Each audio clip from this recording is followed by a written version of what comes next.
Welcome back to Perspectives with Dr. Poock. Today I'd like to talk about vitamin D.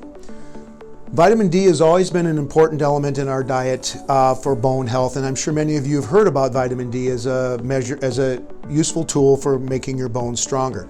But there's also been some discussion about the coronavirus and the efficacy of vitamin D in that. There is data that suggests that those with low vitamin D levels do worse if they have a coronavirus infection than those that don't. So it seems reasonable for us to improve our vitamin D in an effort to prevent serious response to coronavirus, and obviously it's a benefits on bones. It's known that vitamin D is an important part of our immune system, and those with low vitamin D levels have an increased risk of respiratory, viral, and bacterial infections. In addition, low vitamin D levels are associated with fatigue, body aches, hair loss, poor wound healing, and in some cases depression. Where does vitamin D come from? Well, the best source of vitamin D is sun exposure. By sun exposure, our skin converts cholesterol into vitamin D and provides vitamin D for our body to use. But unfortunately in Iowa in January, that sun exposure is a difficult thing to obtain.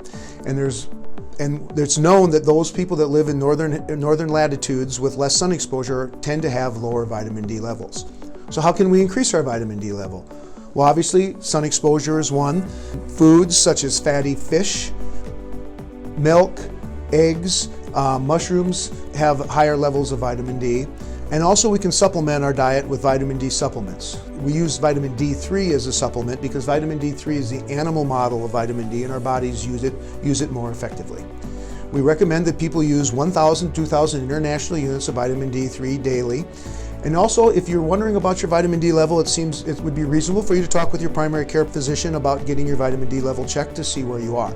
But taking a supplement, regardless, will not cause any harm. This has been Perspectives with Dr. Poock. Thank you for watching.